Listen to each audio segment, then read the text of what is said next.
Supreme Magus, Web Novel, Chapter 127, Suffering. After Professor Marth finished healing Lith's arm, the bandages were removed, revealing that it was back to normal, except for one small detail. Unlike the rest of his body, that still retained his normal color, it was pale like it had never seen the light. Marth didn't miss the silent question in his eyes. Sorry, I don't know how Manohar manages to do that. In theory it's impossible for new skin to retain any kind of tan, but that doesn't stop him from doing it anyway. Then, whispered in Lith's ear. It's better if you go to Manohar later, if the skin problem bothers you. I don't feel like bringing him back here would be a good idea. Lith nodded. Both the headmaster and his father probably wouldn't be able to take in another one of his pep talks.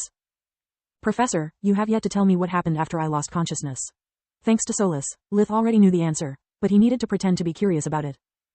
Yes, indeed, but it's better if you hear it from the ones that actually saved your life. It took quite some effort to force your friends to leave your bedside and get some rest.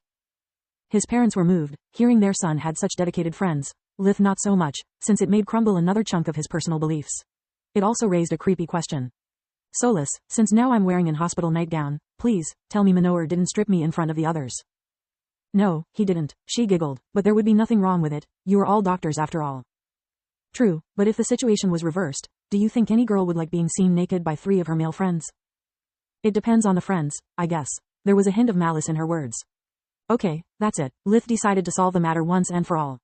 Solus, what's happening to you? Ever since we came to the academy, from time to time you try to fix me a girl or another, say something inappropriate, like right now. People aren't just slabs of meat, they have feelings too. That's rich, coming from you. For the first time since they had met, Lith could sense her anger. He didn't reply, waiting for Solus to vent out. Since when do you care for feelings? All you do is lying to manipulate everyone, fight like a madman, amass power, rinse and repeat. Have you ever thought about my feelings? About how scared I am every time you do something stupid, putting your life at risk like it's nothing. Or how envious I am of all of you, free to talk, laugh, walk in the sun, while I'm trapped all the day inside a ring of stone, living my life through you. And to be honest, is not much of a life. You have so many people that love you, so many chances to get close to others and become real friends, instead of just pretending. Yet you always reject them like trash, and that makes me furious. You know, maybe the Scorpicore was right. Maybe I really am a cursed object, because this life sometimes really feels like a curse. Despite she had no tears to shed, to Lith it was like she was bawling her eyes out.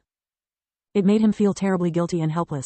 Too often he had closed himself to her, either to study or practice, speaking only to ask her help. They had been together for so long, yet he still sometimes treated Solus like some kind of home appliance. Lith couldn't deny anything she had said. To him people were just tools, while feelings were a useless burden.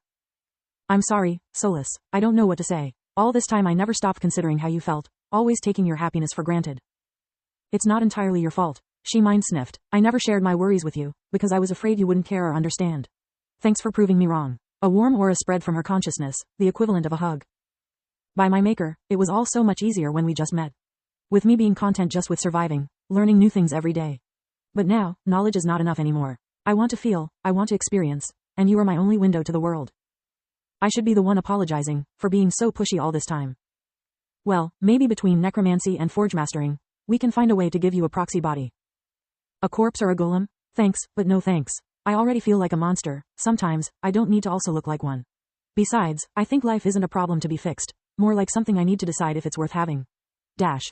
Lith didn't like at all how the conversation had turned out. His only true friend was suffering, and that wasn't something he could just passively accept. After changing into a new uniform, he let Professor Marth call for his friends, that despite the short notice arrived incredibly fast. Normally, Lith would have found a way to avoid the inevitable group hug that ensued, but Solus' words were still ringing in his ears. Progress, not perfection, he repeated in his mind, like a mantra, resisting the revulsion that the physical contact with those 4 strangers arose at instinct level. They drowned him in questions about his health, repeating more than once how they had thought to have lost him. Alina was moved to the tears, seeing their affection for her child. Guys, allow me to introduce you to my parents, Roz and Alina. At those words, they finally released him. Roz shook their hands, while Alina embraced them tightly. If you ever come to pass in our village, you will always be welcome in our home. I'll never be able to thank you enough. After a few niceties, Lith prompted them to tell him what had happened after he crashed into the spatial crack. Despite already knowing everything, he remained impressed by their focus and dedication during such a critical moment, to the point of remembering the finest details.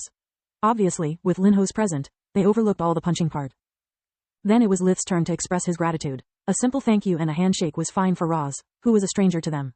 Not to mention he was quite intimidated. For all he knew they could all be prince and princesses. Lith had no choice but to put a big smile on his face and hug them one by one. While for the others he managed to perform a in and out kind of hug, When it was Kyla's turn, she locked him in place. Lith could feel her hands running over his back, while she sunk her head in his chest, sobbing a little. After a few seconds, the situation became really awkward. Everyone was looking away, until Roz saw the silent plea for help in his eyes and said, "Son, what do you want to do? Do you want to come back home, change academy or stay here? We'll respect your decision, whatever it is." Only then Kyla finally let him go and hid behind Freya, blushing wildly after having realized what she had done. Lith pondered for a while. Despite all its flaws, the White Griffin Academy was still the safest place for him. Other academies would probably discriminate him for his origins and past, forcing him to constantly watch his back. Also, he still had to solve the mystery of the boxes in his pocket dimension, find a way to avert the Dryad's prophecy and to save Solis from her misery. She could refuse his help all she wanted. Lith would never give up on her without a fight. "I want to remain here, Dad. I think I need them as much as they need me,"